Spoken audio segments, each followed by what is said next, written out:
syumuhum, yaitu menyakiti kaum muslimin dan mencela mereka, ya. Menyakiti, ya, dengan ucapan atau perbuatan, ya. Kemudian membuli mereka ini nggak boleh, ya. Maka ini termasuk dosa besar, jadi jangan diremehkan. Qala Allah Azza wa Jalla, Allah Azza wa Jalla berfirman di dalam surat Al-Ahzab ayat ke-58. Surat Al-Ahzab ayat ke-58. Allah Subhanahu wa taala berfirman, "Walladzina yu'dzuna al-mu'minina wal mu'minati bighairi maktasabu faqad ihtamalu buhtanan wa itsman mubina." Ya. Dan orang-orang yang mereka menyakiti, mengganggu orang-orang beriman, baik laki-laki maupun wanitanya, bighairi maktasabu, atas apa-apa yang mereka tidak perbuat. Yang mereka tidak bersalah, mereka tidak tercela, malah dicela. Maka orang-orang yang menyakiti orang beriman ini, faqad ihtamalu buhtanan wa itsman mubina, maka mereka telah menanggung yaitu kedustaan dan dosa yang nyata. Maka ini diperingatkan oleh Allah Subhanahu wa taala, hati-hati. Ya, mereka yang suka menyakiti kaum muslimin, merendahkan sesama, ya, suka membuli, ya, mencari-cari kesalahan dan lain sebagainya. Ini kita harus berhati-hati, jangan sampai terjatuh dalam dosa tersebut. Kemudian di sini dibawakan juga sebuah hadis diriwayatkan oleh Al-Imam Al-Bukhari, yaitu Nabi sallallahu alaihi wasallam bersabda, "Inna syarran nasi 'indallahi manzilatan yaumal qiyamah man tarakahun nasu ittiqa'a syarrih." Sesungguhnya orang yang paling buruk di sisi Allah kedudukannya pada hari kiamat adalah orang yang dijauhi manusia karena takut keburukannya. Jadi orang yang paling buruk kedudukannya di hari kiamat, yang paling dimurka juga sama Allah Subhanahu wa taala, yaitu orang yang dijauhi orang itu menghindar dari dirinya karena takut keburukannya, takut lisannya nanti dicela, ya, takut diejek, takut dibully dan lain sebagainya, maka orang pun menjauh. Ya. Maka ini adalah seburuk-buruk manusia kedudukannya di sisi Allah. Nah, orang yang suka menyakiti orang-orang di sekitarnya ini berarti kita harus introspeksi diri, Pak. Terkadang niatnya itu bercanda, tapi ternyata adalah menyakiti orang yang dicandainya tersebut. Nah, ini tidak, ya, ini termasuk dosa besar, harus berhati-hati. Fasyatmul muslimina wa idza'uhum la yajuz. Maka mencela orang-orang beriman, mencela orang muslim, menyakiti hati mereka itu enggak boleh. Bal huwa min kaba'ir dzunub, bahkan itu termasuk dosa besar. Termasuk dosa besar, jangan diremehkan. Ini terkadang biasa dilakukan, dengan teman, begitu, teman sekantor, ya, di tempat pekerjaan, ya, atau tetangga, ya, saling menyakiti, saling menghina, ya. Maka ini harus dijauhi. Awalnya mungkin bercanda, tapi ketika sudah, ya, setan masuk, ya, hatinya tersakiti, maka di situ bisa terjadi permusuhan, perpecahan, bahaya. Ya.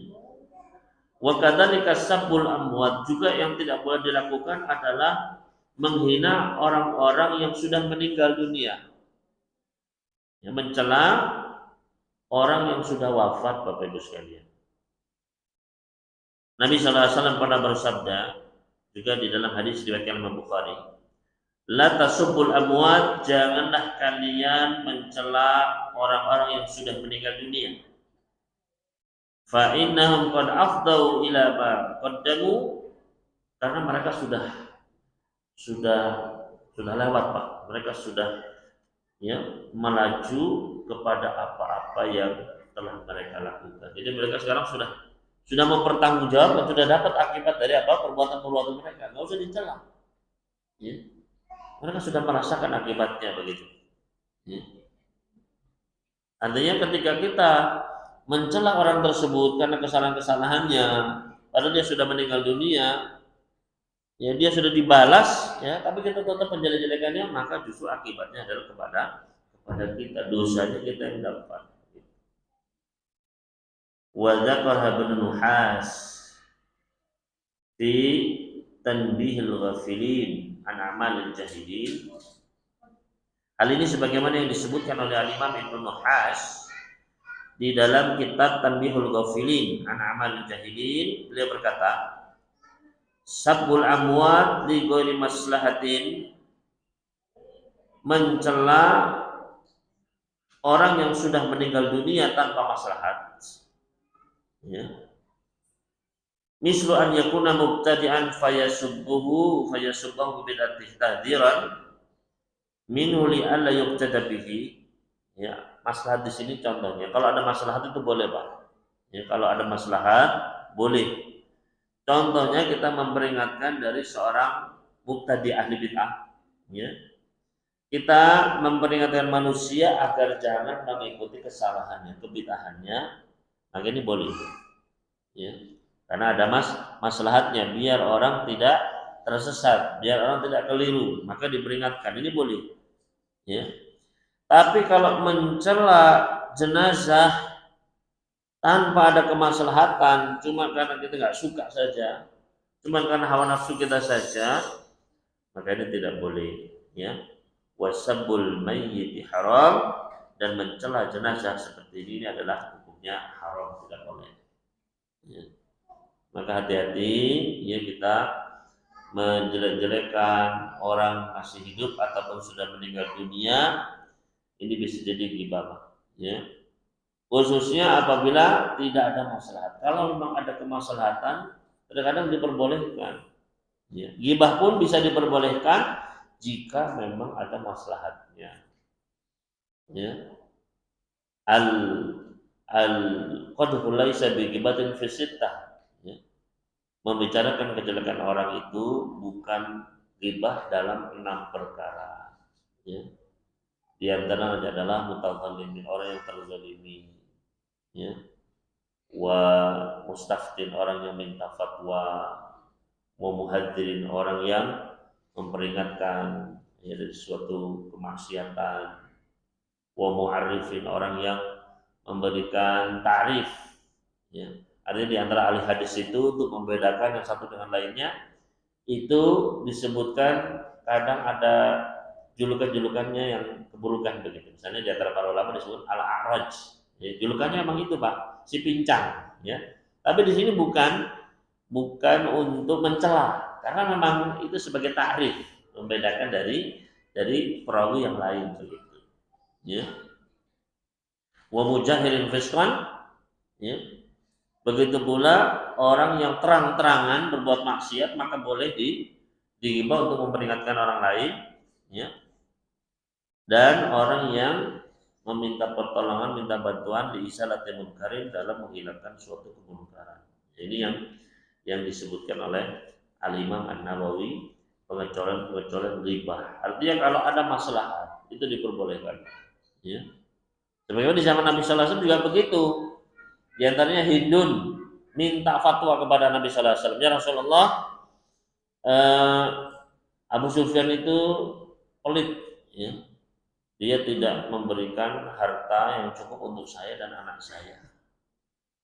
Bolehkah saya mengambil dari hartanya sembunyi-sembunyi tanpa diketahui? Maka ini kan di sini ada ghibah sebenarnya. Abu Sufyan pelit. Nah, tidak memberikan harta yang cukup untuk saya dan anak saya, nafkahnya kurang. Padahal hartanya banyak, di rumah ada. Boleh nggak saya ambil? Ya. Maka Nabi SAW boleh, ya, yang mencukupi untukmu dan anakmu. Ya. Maka di sini ada ghibah, tapi boleh tidak diingkari oleh Nabi Sallallahu Alaihi Wasallam. Enggak dibilang loh, jangan gitu ghibah itu. Enggak diingkari. Berarti itu adalah boleh. Ya. Begitu pula ketika seorang sahabiat, ya, dia dilamar oleh dua laki-laki, ya, yaitu oleh Muawiyah dan ada lagi siapa? Ya, oleh dua sahabat ini, ya. Maka Nabi Sallallahu Alaihi Wasallam berkata, "Amma Muawiyah fainahu sa'lukun lama." Dia itu miskin, nggak ada hartanya. Adapun satu lagi, ya, maka dia itulah ya do asal hati dia tidak pernah meletakkan tongkat dari pundaknya, dia suka mukul. Ya. Artinya kamu jangan menikahi dua orang ini. Ya. Fankihi Usama, tapi menikahlah kepada Usama bin Zaid. Gitu. Ya. Nah di sini kan ada ghibah sebenarnya, Pak. Ya. Yaitu apa? Ya membicarakan keburukannya. Kalau ini miskin, nggak ada hartanya. Kalau yang ini suka pukul. Gitu. Ya. Maka di sini diperbolehkan ketika memang ada maslahat. Ya, wallahu ta'ala. Jadi ini dosa yang ke-52, yaitu menyakiti kaum muslimin, ya, menghina mereka ataupun menyakiti dengan perbuatan, ya, dengan ucapan, yang membuli. Dan sekarang kita dengar banyak sekali, ya, anak-anak itu yang dibully, maka mereka itu ya jiwanya itu rusak, ya, secara mental rusak, ya. Ada yang bahkan sampai meninggal dunia, ya, karena dibully, dipukuli, ya. Maka itu kezaliman yang luar biasa. Kezaliman dan tersebut. Maka harus kita didik anak-anak kita itu diingatkan tidak boleh membuli, ya, tidak boleh menyakiti hati kawannya, ya. Ini harus diajarkan. Orang tua juga bertanggung jawab, ya. Selanjutnya Bapak sekalian, kita masuk ke dalam dosa besar yang ke-53. Yaitu dosa besar yang ke-53 adalah isbalul izar awit thawb, ya. Itu perbuatan isbal, berupa sarung ataupun kain di bawah mata kaki, ya. Pakaian di bawah mata kaki. Berkata Rasulullah SAW di dalam hadis yang sahih diriwayatkan oleh Imam Muslim, "Thalathatun la yukallimuhumullahu yaumal qiyamah wa la yanzuru ilaihim wa la yuzakkihim wa lahum 'adzabun alim." Ada tiga golongan orang yang tidak akan diajak bicara oleh Allah Subhanahu wa taala pada hari kiamat nanti. Ya. Allah tidak akan melihat kepada mereka, Allah tidak akan mensucikan mereka, dan bagi mereka disiapkan adab yang pedih, adab yang menyakitkan. Siapa golongan tersebut? Yang pertama adalah al-musbilu izarahu, orang yang memanjangkan sarungnya di bawah mata kakinya. Ya. Nah, ini ancamannya adalah berat Bapak sekalian, ya. Makanya termasuk apa? Termasuk dosa besar. Karena definisi dosa besar adalah dosa yang ada ancaman hukuman di dunia, ketetapan hukuman di dunia, dan ada ancaman adab di akhirat. Ini definisi dosa besar. Artinya kalau suatu dosa itu ada ketetapan hukuman di dunia, ya, artinya di dalam Al-Quran atau hadis, barang siapa berbuat ini maka hukumannya adalah ini di dunia, ya, dipukul atau dipotong tangannya atau dirajam atau apa, ya, maka berarti termasuk dosa besar.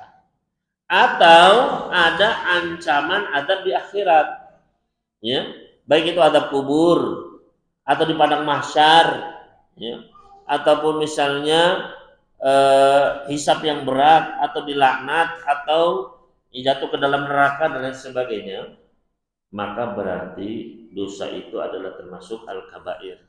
Maka termasuk di sini isbal ini, Pak, ya. Isbal di sini termasuk dosa besar karena ada ancaman di akhirat, yaitu sini tiga golongan yang tidak akan diajak bicara sama Allah, didiamkan, Pak, ya. Padahal kita itu pengen minta maaf, ya kan, ya Allah maafkan saya, ya Allah, ya pengen bisa bicara begitu kan, ya, saya itu dulu ya Allah memang aduh banyak lupanya ya Allah begitu kan, Tapi sama Allah didiamkan, dicuekin Pak. Ya. Wala yanzuru ila, bahkan nggak dilihat saja enggak. Gitu. Ya. Wala yuzakkihim, tidak akan disucikan, didekatkan, nggak mau Allah. Ya. Dan disiapkan adab yang pedih.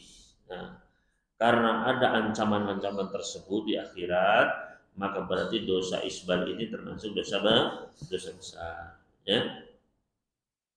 Waqala sallallahu alaihi wasallam, begitu pula Nabi sallallahu alaihi wasallam bersabda, la yanzurullahu ila man jarra izarahu bataran. Allah tidak akan melihat kepada orang yang menyeret kain sarungnya karena sombong. Ya. Maka di sini orang yang dengan kesombongan, maka di sini adabnya lebih berat. Ya, adabnya lebih berat. Wa hadza bala'un shibhu amin fi hadzal zaman. Dan dosa yang satu ini Bapak Ibu sekalian, ini adalah suatu dosa yang dianggap biasa ya pada zaman ini. Dianggap remeh, dianggap ringan. Ya.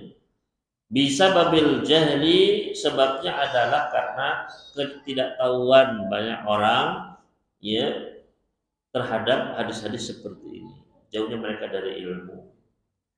Wa mazayyanahu syaitan li ba'din nas. Juga ada sebagian bisikan-bisikan syaitan, syubhat-syubhat ya, yang disampaikan oleh syaitan kepada sebagian manusia. Minal mujadalati bi annahum la yusbiluna thiyabahum bataran aw takabburan.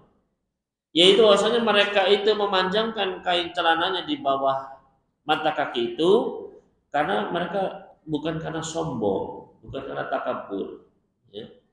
Maka merasa tidak apa-apa. Wa annahu ruwiya fi ba'dil ahadits allati tuhadzir min al-isbal dzikrul batar wa takabbur, ya. Karena mereka berdalih bahwasanya di dalam beberapa hadis yang diriwayatkan tadi itu terdapat peringatan kepada isbal, ya betul. Tapi di situ ada kesombongan. Jadi diikat dengan apa?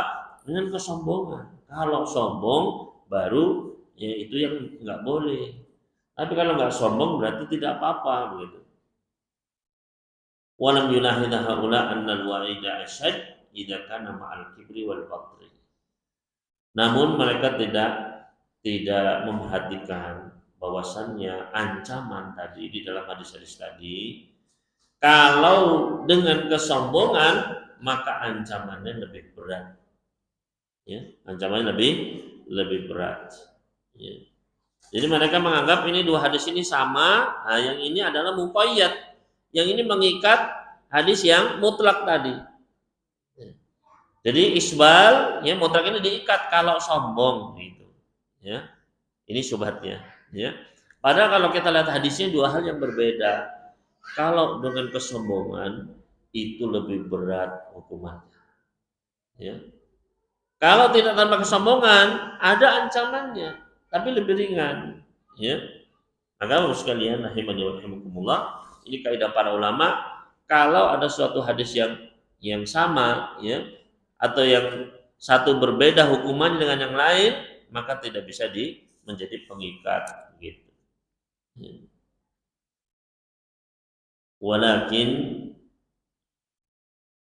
atau di sini disebutkan walam yuhadza ula anna ala anna al-wa'id asyadda idza kana ma'al kibri wal batri.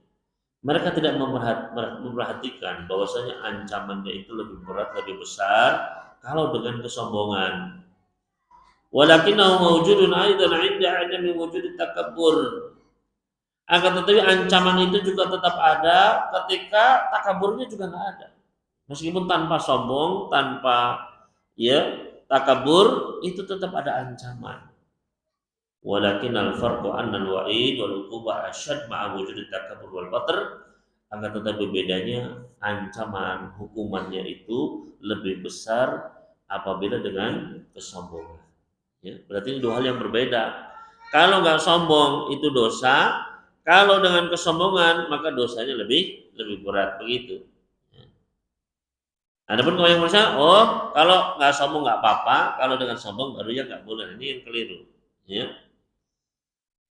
Haitsu qal, ya, Yaitu apa? Kenapa kok yang tanpa kesombongan itu juga dosa, juga berat? Yaitu karena Nabi sallallahu alaihi wasallam pernah bersabda dalam hadis riwayat Nasa'i, "Ma tahtal kabaini minal izar fa finnar." Segala apa yang di bawah dua mata kaki dari kain sarung, maka tempatnya adalah di neraka. Ya. Jadi ya pokoknya di neraka begitu Pak. Ya. Beda kalau dengan yang kesombongan tadi, maka gak dilihat, gak di ini dan seterusnya begitu. Ya. Maka ini menunjukkan ini dua hal yang berbeda. Faida asbala taubahu au izarahu yala wa kibran. Kalau seseorang itu dia isbal musbil, ya, memanjangkan kainnya, sarungnya di bawah mata kakinya dengan kesombongan, syaratil uqubah asyad wa aghlad, maka hukumannya lebih berat, ya. Hukumannya lebih besar. Wa huwa ma warada fi qouli sallallahu alaihi wasallam, yaitu sesuai dengan apa yang disebutkan oleh baginda Nabi sallallahu alaihi wasallam, man jarra thawbahu khuyala, barang siapa yang memanjangkan kainnya karena sombong, lam yandurillah ilaihi, Allah tidak akan melihat kepadanya pada hari kiamat. Ya. Berarti lebih apa? Lebih berat, Pak. Ya.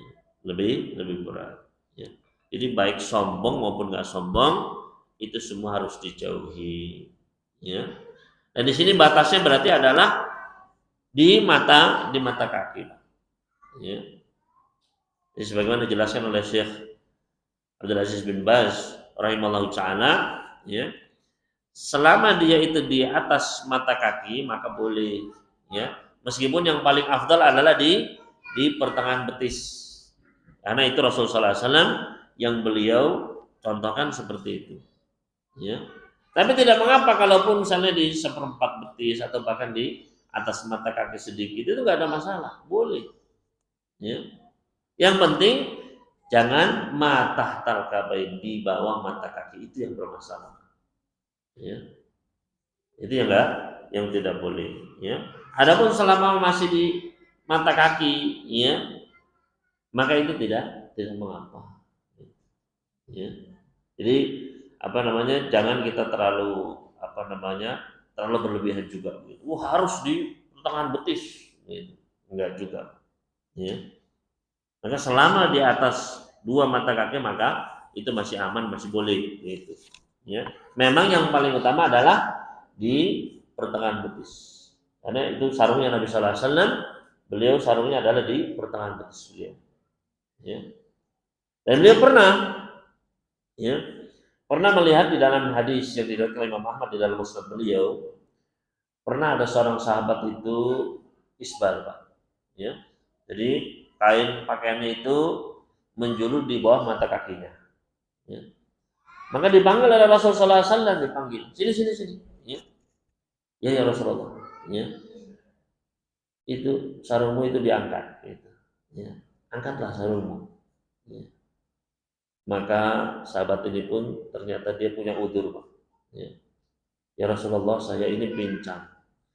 Kalau saya jalan, ya tastakur rijlaya. Jadi kaki saya ini saling ya tempuan begini, saling tabrakan, gitu. Ya. Makanya saya panjangkan ini biar nggak kelihatan begitu. Ya. Jadi biar nggak kelihatan kakinya goyang-goyang begini, ya saling tempuan begini. Ya. Nah dia merasa punya apa? Merasa punya udzur, Pak. Ya. Maka apa yang disabdakan oleh Nabi Sallallahu Alaihi Wasallam, kata beliau, irfa izaraka, angkat kain sarungmu. Ya, tetap disuruh angkat, Pak. Ya. Fa innahu atqalillah, kan itu lebih bertakwa kepada Allah. Ya. Wa an itu dan lebih suci bagi kain sarungmu. Ya. Maka ini ya semenjak saat itu, ya. Maka kata Ibn Abbas, semenjak saat itu sahabat tersebut tidak pernah terlihat melainkan sarungnya pasti di pertengahan betisnya. Gitu.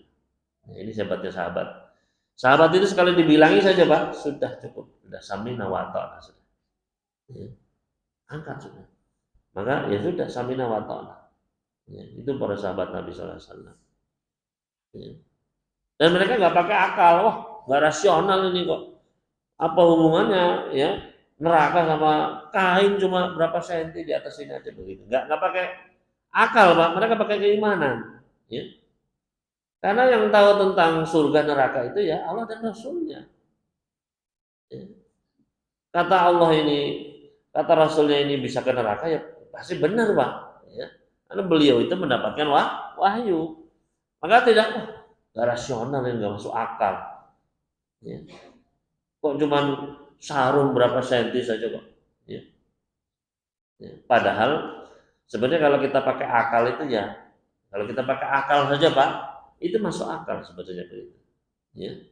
Karena apa? Karena kata Nabi SAW itu lebih lebih suci bagi apa? Bagi sarungmu. Wa abqa lebih awet, ya. Wa atqa dan lebih bertakwa kepada Allah. Ya. Dia itu lebih apa? Lebih lebih bersih dan lebih awet, ya. Dulu itu kalau kita pas saya zaman SMA itu, Bang, ya, itu ada yang pakai celana itu celana cutbray namanya, Pak, ya. Celana cutbray itu ya atasnya sempit, bawah itu lebar begitu, Pak, ya. Lebar terus komprang begitu, ya. Jadi diinjak-injak begitu, Pak. Ya. Nah, kira-kira kalau celana model gitu sama celana yang di atas mata kaki, Pak, mana yang lebih bersih, Pak? Jelas yang di atas mata kaki lebih bersih, Pak. Ya. Itu dulu waktu SMA itu Pak sampai diinjak-injak itu Pak, ya. Sampai celana itu sobek-sobek, kotor begitu Pak ya. Itu semakin bergaya itu Pak kalau gitu Pak. Ya. Di zaman dulu begitu. Tapi benar kata Nabi sallallahu alaihi wasallam, angkat ya di atas mata kaki itu lebih bersih. Masuk akal nggak Pak? Masuk akal jelas sudah. Ya. Rasional nggak Pak? Rasional sekali sudah. Ya. Wa dan lebih awet. Ya. Karena ya itu Pak, yang di bawah yang ngelewar itu kan ngelewar namanya ngelewar ya Pak ya. Akhirnya sobek-sobek begitu kan. Ya. Tapi memang trennya begitu, yang sobek-sobek itu yang lebih semakin sobek semakin semakin keren gitu ya. Maka ini ya, secara akal pun masuk akal sebenarnya. Adapun masalah surga neraka itu ya ya sudah memang bukan akal kita Pak ya. Nggak cukup akal kita ini. Ya. Maka Bapak sekalian rahimani wa rahimakumullah ya. Mari kita imani. Sebenarnya sahabat tadi begitu dibilang sekali angkat sarungmu, ya. Dia sampaikan udurnya, ya Rasulullah saya ini bukan karena sombong, ya kan nggak sombong sama sekali. Kaki saya ini loh cacat, gitu. Ya. Tetap angkat sarungmu. Ya. Makanya yang cacat saja tetap nggak isbal, apalagi kita yang kakinya normal, Pak. Ya. Dan ini sebenarnya sebuah kesempatan yang emas. Kita itu cuma ngangkat sarung saja dapat pahala, Pak. Gitu. Ya. Cuma ngangkat sarung berapa senti saja, Pak. Itu dapat pahala, Pak. Ya. Dan justru ditakutkan ketika kita menolak hadis-hadis seperti ini, itulah kesombongan. Itulah kesombongan yang hakiki, Pak. Karena kata Nabi sallallahu alaihi wasallam, ya, ketika beliau innallaha jamil, yuhibbul jamal, sesungguhnya Allah itu maha indah dan Allah menyukai keindahan, ya. Kemudian eh, sahabat ada yang bertanya, ya Rasulullah, ya, bagaimana kalau orang itu dia oh, kata Nabi SAW tidak akan masuk surga orang yang di dalam hatinya itu ada sebesar biji atom kesombongan. Ya.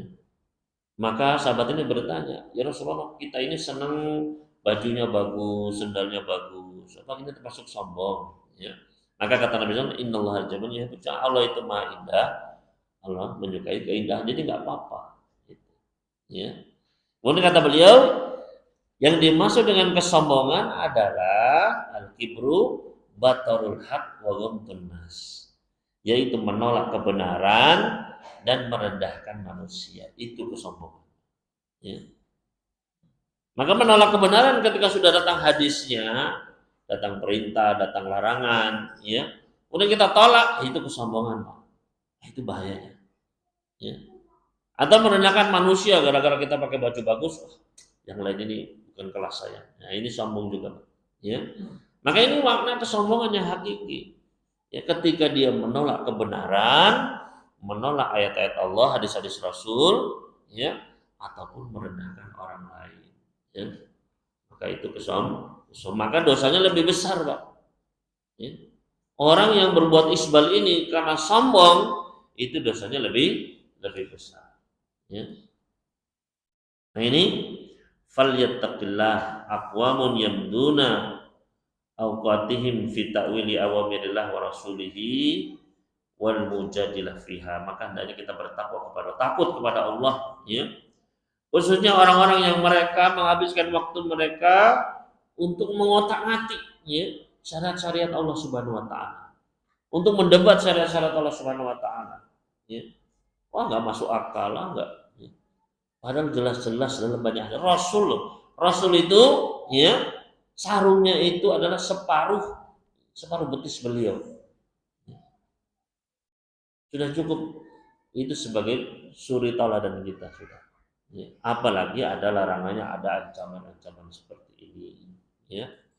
Maka paling tidak, ya, di mata kaki jangan sampai di bawah mata kaki. Ya. Maka tidak mengapa. Ya. Maka begitu pula kita kita juga yang sudah paham, ya, sudah tahu hadisnya, ya. Maka ya kita sampaikan dengan cara yang baik, ya, dengan cara-cara yang baik untuk masalah isbal, ya. Kalau orang itu baru bisa pas mata kaki, ya sudah aman, nggak apa-apa. Jangan kita paksa, masih lemah begitu imannya, jangan begitu, Pak, ya. Nah, ini juga meremehkan manusia juga nggak boleh, ya. Nah ini ya kita juga harus berhati-hati. Ya kalau misalnya ada yang masih isbal, kita doakan, ya mudah-mudahan Allah memberikan hidayahnya, ya, sehingga bisa yakin kepada hadis-hadis Nabi Sallallahu Alaihi Wasallam.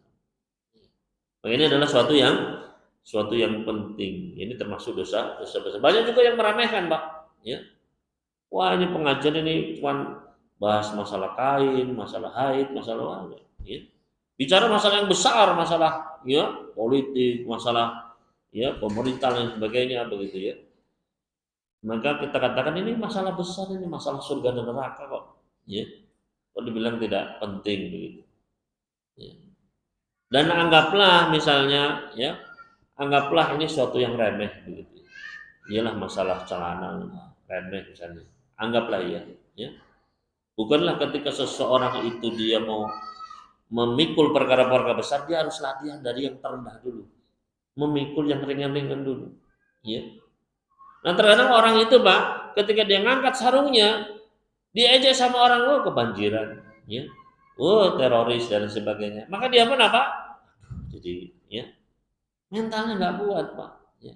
Apalagi mau bicara masalah-masalah besar, masalah jihad, masalah, wah, ya. Cuma diomongin gitu aja sudah mental, begitu loh, ya. Maka di sini kita harus sama, ini bukan masalah sepele. Bahkan ketika di dalam Sahih Bukhari, ketika Umar bin Khattab, Pak, ditusuk. Umar bin Khattab radhiyallahu anhu ditusuk, ya, oleh Abu Lu'lu'ah al-Majusi. Ya, seorang dari Persia sana, Pak. Sekarang jadi bapak pemberaninya orang-orang Syiah. Ya, bapak keberanian, ya. Padahal dialah yang membunuh Umar bin Khattab, Pak. Tapi sama orang Syiah malah dipuji-puji, ya. Maka ketika Umar bin Khattab ditusuk, ya, kemudian beliau pun beristirahat begitu, ya. Darahnya ngucur terus itu, Pak. Darah ngucur terus, ya.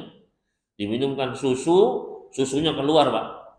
Ya, berarti ini kalau saat pengobatan saat itu, wah ini sudah nggak bisa, ini berarti kan sudah putus begitu, ya. Maka ketika saat kondisi genting seperti itu, Pak, datang seorang pemuda masuk. Ini di Sahih Bukhari, Pak, ya. Datang seorang pemuda masuk, kemudian memuji-muji Umar. Wahai Umar, kau telah berbuat adil, dipuji-puji, ya.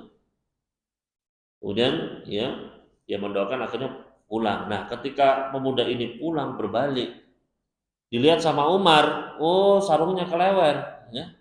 Dipanggil lagi, Pak, panggil pemuda tersebut, dipanggil lagi, ya. Dinasihati sama Umar bin Khattab, ya. Wahai anak saudaraku, angkatlah kain sarungmu. Itu lebih bertakwa kepada Allah, lebih awet untuk sarungmu, lebih suci, ya. Nah, kata para ulama ini menunjukkan, ya, betapa pentingnya masalah isbal ini. Umar bin Khattab, Pak, ini beliau itu khalifah. Harusnya ketika udah ditusuk-tusuk dia berpikir yang lain yang lebih, masalah isbal ini nggak usah dipikirkan, enggak, Pak, ya. Meskipun banyak yang harus dipikirkan siapa khalifah selanjutnya, nanti bagaimana nasib kaum muslimin. Kalau saya meninggal kan banyak yang dipikirkan, Pak, ya. Tapi ketika melihat ada ini pemuda ini kelewat sarungnya, Pak, dipanggil, ya, ditegur.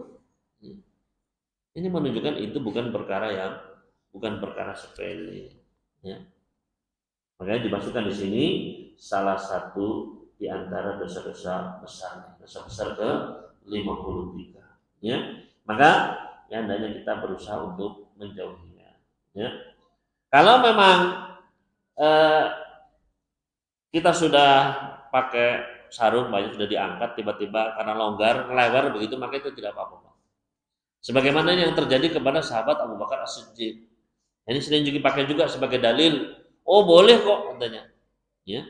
Soalnya Abu Bakar As-Siddiq, ya, beliau pernah sarungnya itu ngelewer, Pak, isbal. Ya.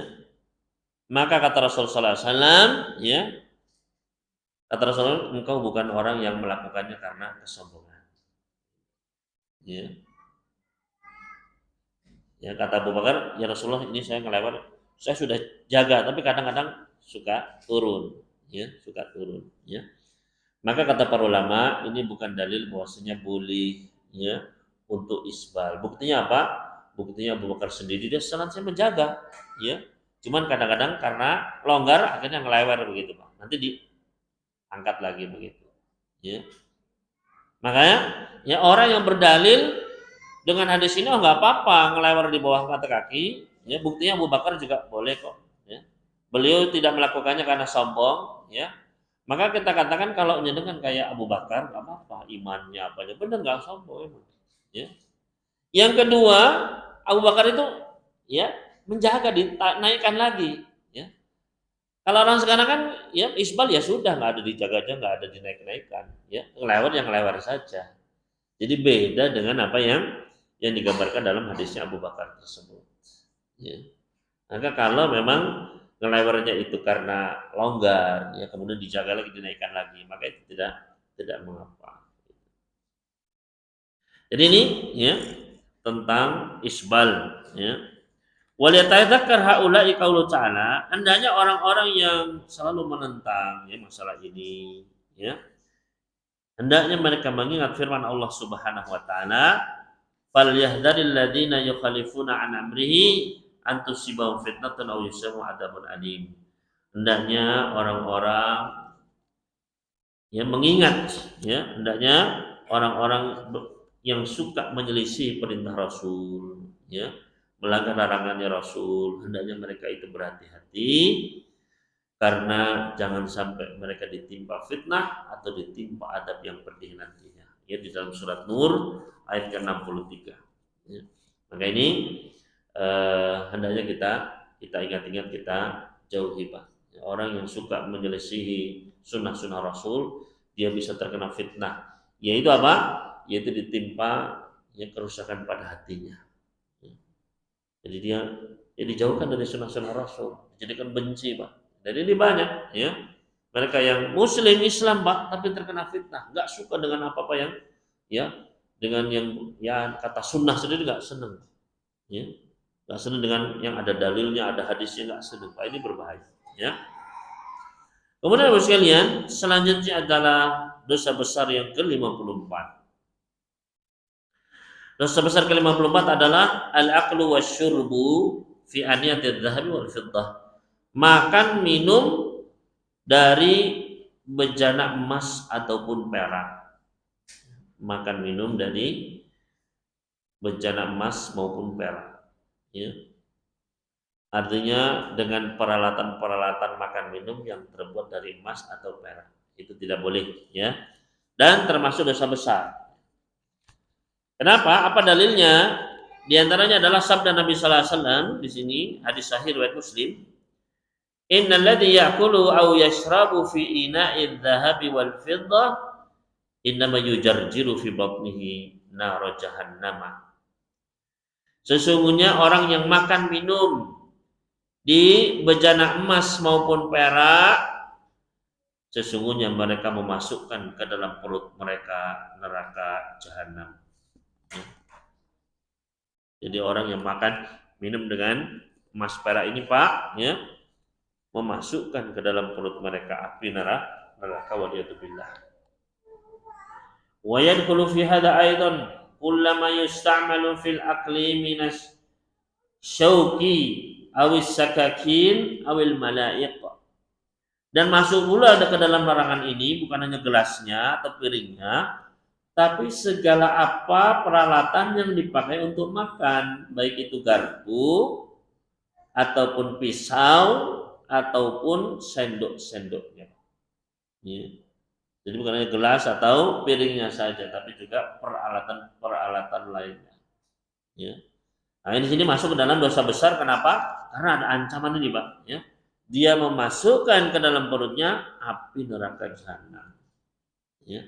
Di sini ada ancaman. Ya. Bapak-bapak bisa bayangkan, ya, kita terkena terkena setrika saja sudah panasnya kayak gitu Pak. Ya. Nah ini masukkan api ke dalam perut kita Pak. Seperti apa itu perutnya Pak? Ya. Ya. Maka ini harus dijauhi. Ya. Selanjutnya Bapak sekalian, ya, dosa besar ke-55. Dosa besar ke-55 yaitu labsur rijal lil harir wad dhahab. Ya. Yaitu lelaki yang memakai pakaian sutra ataupun bahan dari emas. Nah, ini juga termasuk dosa besar, Pak, ya. Lelaki, ini khusus bagi kaum laki-laki, Pak. Itu tidak boleh memakai sutra, ya, ataupun bahan dari emas. Ya. Hal ini berdasarkan sabda Nabi sallallahu alaihi wasallam, "Innama yulbasul harir fid dunya man la khalaqa lahu fil akhirah." Sesungguhnya yang memakai sutra di dunia ini adalah orang-orang yang tidak memiliki bagian di akhiratnya. Ya, ada diancam, ya, di akhiratnya dia akan mendapatkan siksa. Hadis sahih riwayat Bukhari dan Muslim. Begitu pula Nabi sallallahu alaihi wasallam bersabda, "Uhilla li inati ummati," dihalalkan bagi kaum wanita dari umatku al-harir wa dhahab, sutra dan emas. Ya. Jadi bagi wanita boleh Pak. Ya. Wa hurrima ala dzukuriha, tapi diharamkan bagi kaum prianya. Ya. Maka pakaian-pakaian yang di situ ada sutranya Pak, ya.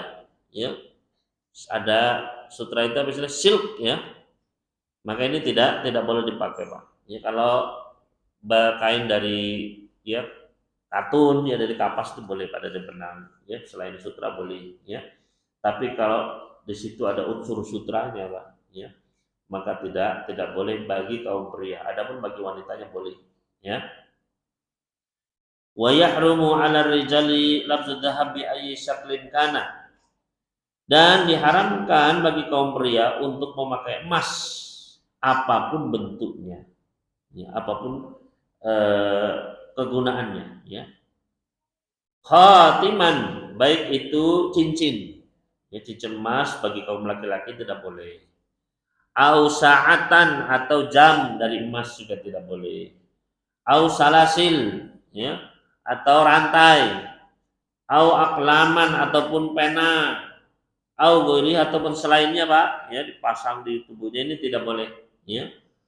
Mahmaka na'yar dhahab, berapapun karatnya. Oh, ini cuma sedikit ini, ya, maka tidak boleh. Ya. Kecuali kalau di situ ada kemaslahatan, ada hajat, ya. Seperti di antara para sahabat itu ada yang hidungnya itu putus Pak, ya. Jadi ketika perang ditebas hidungnya itu Pak, ya, putus hidungnya itu Pak, ya.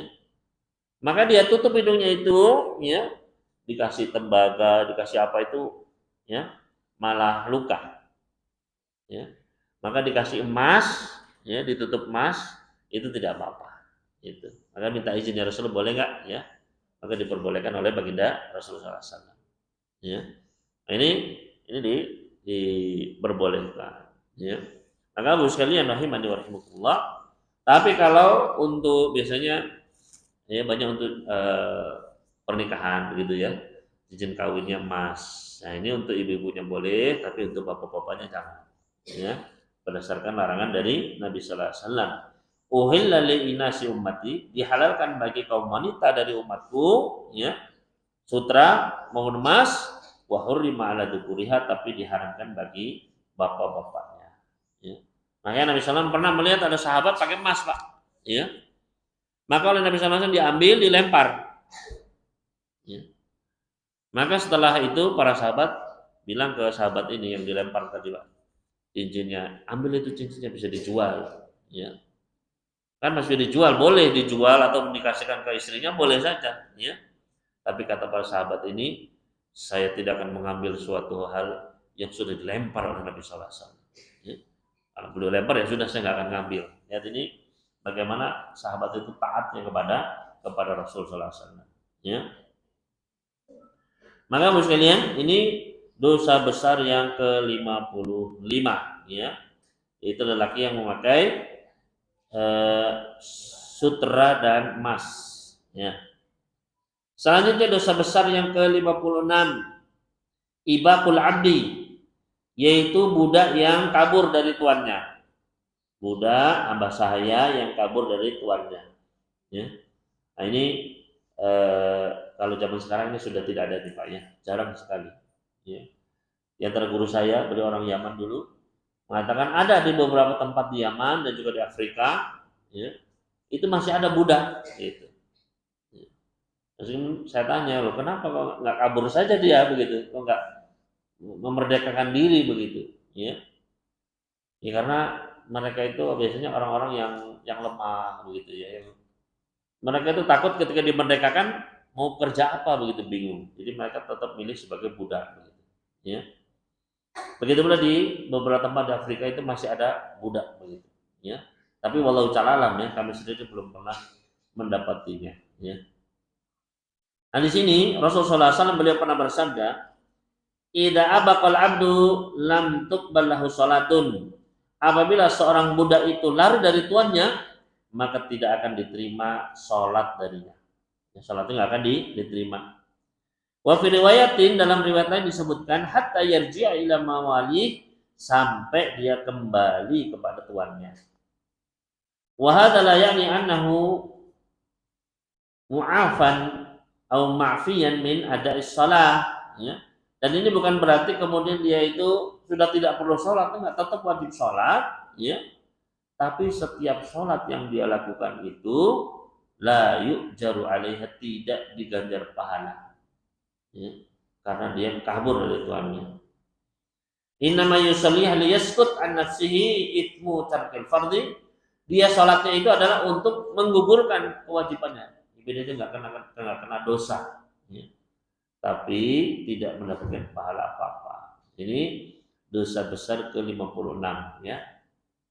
Selanjutnya dosa besar ke-57, yaitu manidda'a ila ghairi abihi wa huwa ya'lam. Orang yang menisbatkan dirinya bukan kepada ayah kandungnya dan dia mengetahuinya. Orang yang menisbatkan dirinya kepada selain ayah kandungnya. Jadi dia menisbatkan dirinya kepada orang lain, anaknya selain ayah kandungnya. Ya. Maka ini dilarang oleh Rasulullah SAW. Beliau pernah bersabda, "Man idda'a ila ghairi abihi wa huwa ya'lam, fal jannatu 'alaihi haram." Barang siapa yang dia menisbatkan dirinya kepada selain ayah kandungnya dan dia mengetahui, dia tahu, ya, maka surga haram atas dirinya. Ya. Arti ini adalah dosa besar, Pak. Bukan berarti dia itu akan kekal di neraka selama-lamanya, tidak, ya. Jadi keyakinan Ahlussunnah wal Jamaah, selama dia itu seorang muslim, pelaku dosa besar, dia meninggal belum taubat, Pak. Ya seperti ini dia mengaku keturunannya siapa begitu, padahal enggak, ya. Dia buat-buat itu, Pak. Ya. Maka saat itu dia terjatuh ke dalam dosa ini, ya. Dan dia tetap muslim mukmin, ya. Tapi kemungkinan besar dia harus masuk ke dalam neraka dulu. Itu bahayanya. Ya. Karena keyakinan Ahlussunnah wal Jamaah, seorang mukmin muslim pelaku dosa besar belum bertobat meninggal, maka dia itu tahta masyiatillah, berada di bawah kehendak Allah. Kalau Allah kehendaki bisa langsung diampuni, Pak. Ya. Tapi kalau Allah berkehendak juga harus masuk ke neraka dulu. Dan ini dosa-dosa benar ini, dosa-dosa besar ini sangat berpotensi menjatuhkan pelakunya ke neraka dulu. Makanya di sini fal jannatu alaihi haram, surga itu haram atas dirinya. Artinya harus sampai digodok dulu sampai bersih baru bisa masuk surga begitu, Pak. Ya. Jadi susah untuk langsung masuk surga itu susah. Diharamkan sampai bersih dulu gitu.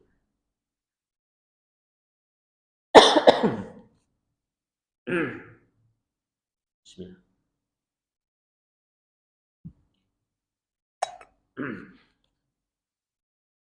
Berkata penulis di sini, "Fala yajuzu syar'an li muslimin."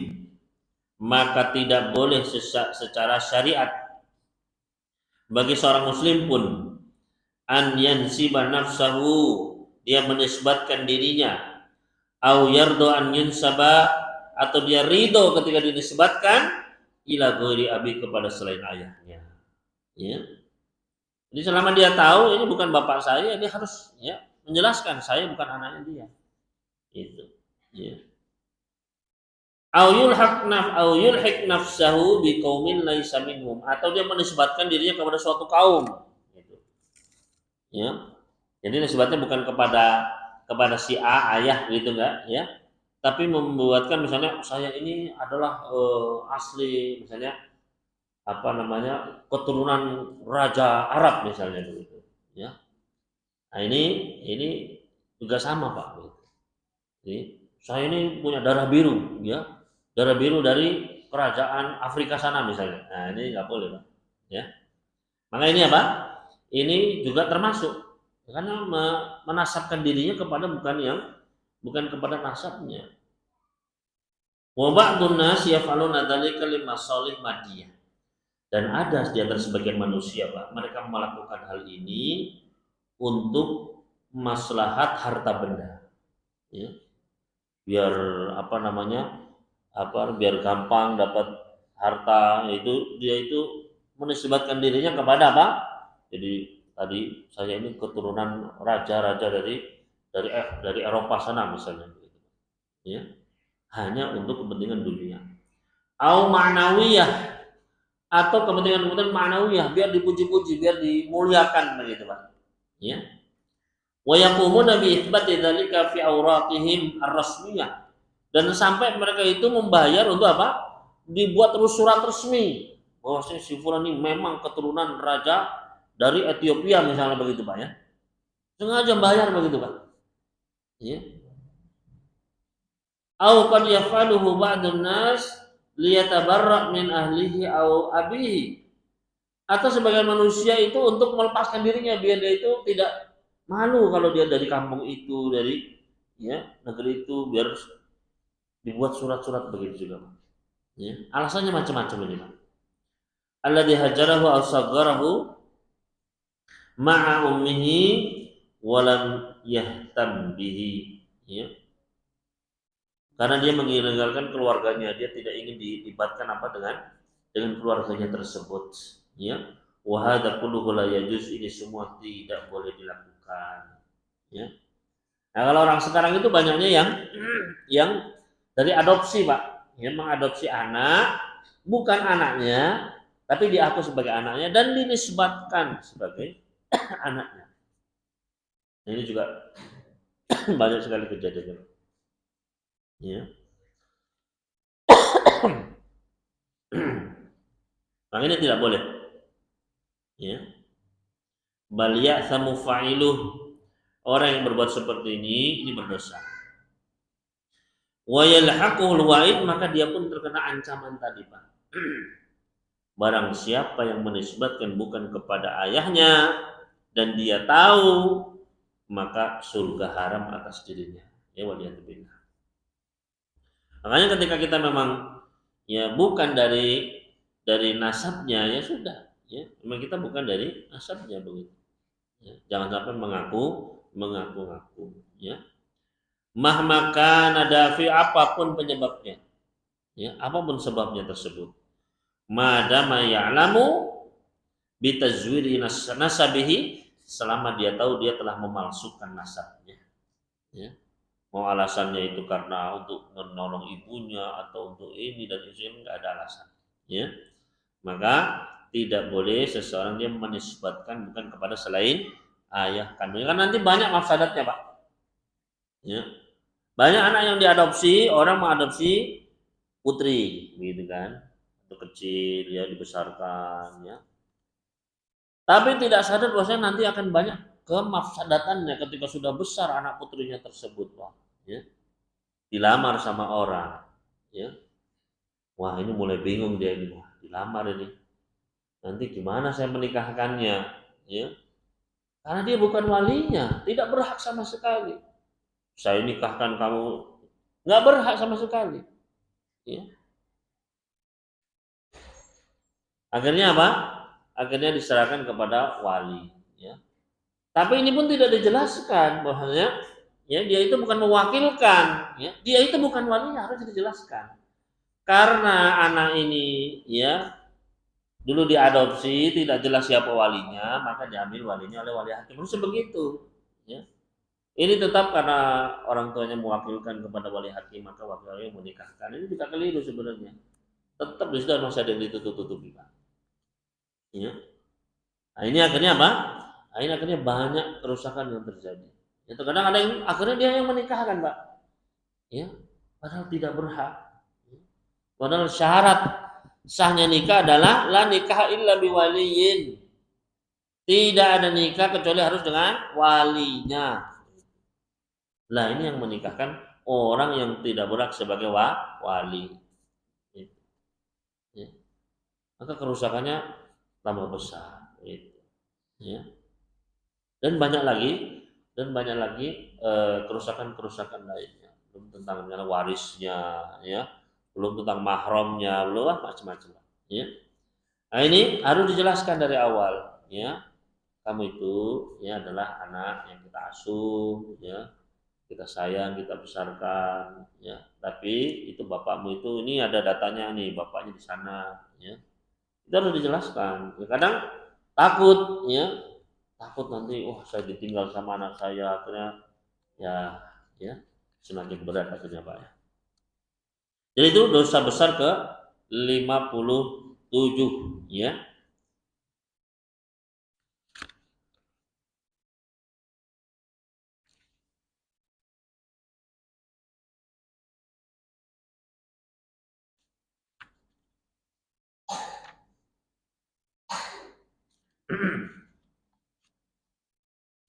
Kita lanjutkan, Pak, ya, satu dosa besar lagi insya Allah, ya, yang terakhir kita bahas pada pagi hari ini, yaitu dosa besar yang ke-58, yaitu adalah al-jadalu wal mira' waludad, ya, yaitu berdebat, debat kusir, ya. Ini juga ternyata termasuk dosa besar, Pak. Huwa ta'nuka fi kalamin li idhari khalalin fihi li ghairi gharadin siwa tahqiri qailih wa idhari maziyatika alaih. Yaitu ketika seseorang itu merendahkan ucapan orang lain, ya, mendebat, ya, untuk menampakkan kekurangan-kekurangan, keburukan-keburukan di dalam ucapan orang lain itu, tapi niatnya adalah untuk merendahkan orang, ya, untuk menunjukkan kepintaran dirinya saja, ya. Jadi, ya, terkadang tidak peduli ini benar atau salah, yang penting apa? Dia menang berdebat begitu, Pak, ya. Maka ini juga adalah termasuk dosa besar. Disebutkan di dalam sebuah hadis yang panjang dari Nabi sallallahu alaihi wasallam, di antaranya adalah wa man khasama fi batilin wa huwa ya'lamu. Barang siapa yang berdebat, ya, mengayal dalam kebatilan, membela kebatilan dan dia tahu itu batil, lam yazal fi sakhatillahi hatta yanzi'a, maka dia akan terus berada dalam murka Allah sampai dia meninggalkannya, ya. Dan terkadang ada perlombaan-perlombaan itu Pak ya, perlombaan-perlombaan yang apa saling berdebat begitu Pak. Yang satu itu dikasih judul apa? Ya, misalnya tentang LGBT ya. Yang satu pro, yang satu kontra gitu. Ya. Maka ini sebenarnya nggak boleh, itu cuma ya nggak boleh kita kemudian gara-gara itu kita membela LGBT, ini nggak boleh. Ya, itu batil. Kok masih dibela begitu? Ya, maka ini Pak ya, barang siapa ini berdebat membela yang batil dan dia tahu itu batil, tapi cuma biar menang ya menang lomba terus dia bela Pak, maka dia lam yazal fi sakhatillah, dia tetap berada dalam murkanya Allah sampai dia meninggalkannya. Ya. Hadis ini diriwayatkan oleh Al-Imam Abu Dawud dan yang lainnya. Nabi sallallahu alaihi wasallam juga pernah bersabda, "Inna abghadar rijali ilallah al-aladul khasim." Sesungguhnya orang yang paling dibenci sama Allah Subhanahu wa taala adalah orang yang paling banyak berdebat, ya, ngeyel, ya. Maka ini dibenci oleh Allah Subhanahu wa taala. Maka jangan sampai kita punya sifat seperti itu, Pak, ya. Rasulullah SAW juga pernah bersabda, "Ma dhalla qaumun ba'da hajjin kanu alaihi illa utul jadala." Tidaklah tersesat suatu kaum setelah diberikan petunjuk mereka di atasnya, melainkan mereka itu akan mendatangi perdebatan. Senangnya debat, makanya tersesat. Ya, hadis riwayat Ahmad dan At-Tirmidzi. Nah ini sifat yang buruk, ya, harus kita jauhi Pak. Makanya dianjurkan oleh Nabi SAW untuk ditinggalkan. Kata beliau, ana dominun bi baitin fi rabadil jannah liman tara'al mira'a wa in kana muhiqqan. Saya menjamin rumah di pinggiran surga bagi orang yang meninggalkan perdebatan meskipun dia benar. Ya. Artinya kalau ini obrolan ini cuma perdebatan kusir saja Pak, ya menang-menangan saja, tinggalkan saja Pak. Ya. Meskipun kita benar. Tapi ketika orang itu bertanya, memang ingin mencari kebenaran, ya. Ini betul begini, dalilnya apa? Ya. Dan bagaimana dengan dalil yang ini? Bagaimana dengan dalil yang ini? Ya. Nah, ini berarti memang dia ingin kebenaran, Pak. Ya. Ingin mencari yang benar apa? Ya, menghilangkan syubhatnya. Ini tidak mengapa.